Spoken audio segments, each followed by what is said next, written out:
So drainage is critically important for retaining walls. Most retaining walls fail because of hydrostatic pressure that builds up behind the wall when the soils get saturated.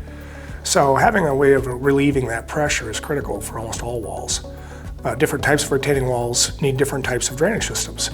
Some walls, like a concrete wall, poured concrete wall, don't allow any moisture to pass through the wall, so you'll have to have outlets and a collection tile and drainage rock installed behind them to let that water relieve. Other walls, like maybe a boulder wall or something like that, may not need as much drainage because there's space between the walls, or between the boulders, where the water can seep through. So they may not require as exhaustive of a drainage system as maybe a wall that is impervious.